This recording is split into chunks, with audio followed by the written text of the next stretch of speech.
It was supposed to be just another road trip, a break from the monotony of everyday life, a little adventure into the unknown. Emily, Jake, and their friends, Liam and Sarah, had been planning this getaway for weeks.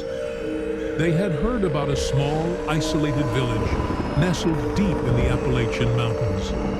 No one knew much about it, except for the eerie rumors that the shadows in the village seemed to have a life of their own. As the group approached the village, a dense fog began to settle in. The sunlight struggled to break through, casting an eerie, dim glow over the landscape. The houses looked abandoned, their windows dark and broken, with ivy crawling up the walls like veins on an old, withered hand. The streets were empty, silent, except for the occasional creak of a door swinging in the wind. "This place gives me the creeps," Sarah whispered, clutching her jacket tighter. "Relax, it's just an old village. Probably abandoned for years," Jake replied with forced confidence, though his eyes darted nervously at the shifting shadows. They found an old inn at the center of the village. The wooden sign outside was faded, barely legible. Inside, the air was thick with dust, and the furniture looked like it hadn't been touched in decades. But the group was tired from their journey and decided to stay the night. As they settled in, Emily noticed something strange. The shadows cast by the flickering fireplace seemed wrong. They didn't move naturally.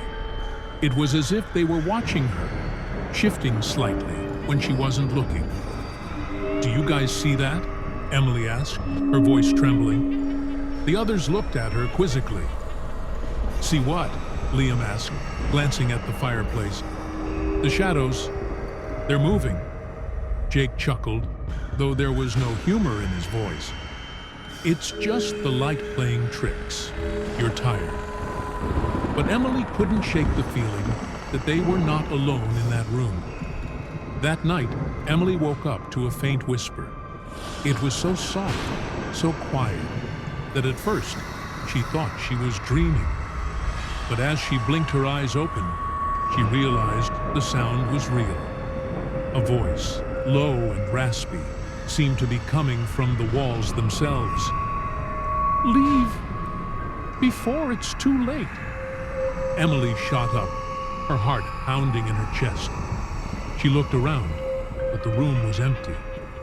The only light came from the faint glow of the moon outside. The shadows on the walls seemed darker, more defined, like they were creeping closer to her. "Jake!" Emily shook her boyfriend awake. "Do you hear that?" Jake groaned and rubbed his eyes. "What are you talking about?" "The whispering. Someone's in the house." Jake sat up, listening intently, but the whispering had stopped. "You're just hearing things, Em. It's an old house. It probably creaks." Emily lay back down, but she couldn't sleep. Every time she closed her eyes, she felt the shadows pressing in on her, as though they were waiting for the moment she drifted off to make their move. The next morning, Liam was gone. His bed was empty, the sheets cold. His backpack and belongings were still in the room, but there was no sign of him. The group searched the inn and the surrounding village, calling his name, but their voices echoed through the empty streets with no response. "He wouldn't just leave without telling us," Sarah said, her voice shaking. "Maybe he went for a walk," Jake suggested, though even he didn't believe it. Emily, however, had a sinking feeling in her gut. She couldn't stop thinking about the whisper she had heard last night, and the way the shadows had moved. Something's wrong. This place, it's not right. The group decided to split up and search the village. Emily and Jake went one way, while Sarah checked the old church at the edge of town. As Emily and Jake wandered through the empty streets, the shadows seemed to grow longer, darker. Every corner they turned, It felt as though something was watching them. By evening, they still hadn't found Liam. Sarah returned from the church, pale and trembling. "I heard something," she whispered. "In the church. There were voices." "What do you mean, voices?" Jake asked, frowning. "Whispers. They were coming from the walls, like they were trapped inside." Emily's blood ran cold. The whispers she had heard last night flashed through her mind. "We need to leave. Now." But as they turned to go, the shadows shifted again. This time, they weren't just flickering. They were moving deliberately, like something was crawling within them. "Jake," Emily whispered, but before she could finish, the shadows lunged. Jake screamed as the shadows engulfed him. They wrapped around him like living tendrils, pulling him into the darkness. Emily and Sarah watched in horror as his body seemed to dissolve into the shadows, his screams echoing in the air long after he had vanished. "We have to go!" Sarah shouted, grabbing Emily's arm. They ran back to the inn, but the shadows were everywhere now. They seemed to rise from the ground itself, chasing them, whispering in 1,000 voices at once. As they slammed the door shut behind them, Sarah collapsed to the floor, sobbing. "We're going to die here, just like the others." Emily's mind raced. The curse. It had to be the curse. The whispers, the shadows. They were all part of it. She remembered the stories she had read about villages like this, places abandoned because of ancient curses, where the dead couldn't rest and the living couldn't escape. "We need to break the curse," Emily said, her voice shaking. "We need to figure out what it wants."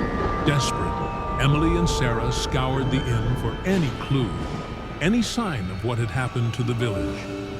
In the attic, they found an old journal, dusty and forgotten. The pages were brittle, but the writing inside told a chilling tale. The village had once been prosperous, until a stranger had arrived many years ago. He had brought with him strange rituals, promising the villagers wealth and prosperity. But his rituals had awakened something dark, something ancient.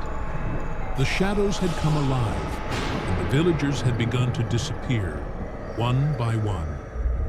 The stranger had been consumed by his own creation. The curse remained. The shadows trapped the souls of anyone who entered the village, feeding on their fear, their despair, until they became part of the darkness. As Emily read the final entry, her heart sank.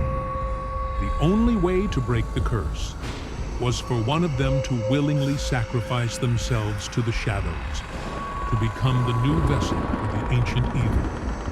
Emily and Sarah looked at each other, the weight of the realization settling in. One of them had to stay behind, or they would both be consumed by the shadow. "I'll do it," Emily whispered, her voice barely audible. Sarah shook her head. "No, we can find another way. There is no other way. You need to go, Sarah. You need to live." With tears streaming down her face, Emily stood in the center of the room as the shadows began to gather around her. They whispered to her, their voices promising her peace, promising her release. But Emily knew the truth. There was no peace in the shadows, only eternal torment. As the darkness closed in, she screamed one final time before the shadows swallowed her whole. Sarah ran, her heart pounding in her chest. She didn't look back, didn't stop until she was far from the village, far from the shadows. The whispers still echoed in her mind, but she was free, or so she thought. As she reached the edge of the forest, she saw something that made her blood run cold. Her shadow. It was moving on its own, whispering her name. She wasn't free. The curse had followed her. The shadows would always follow.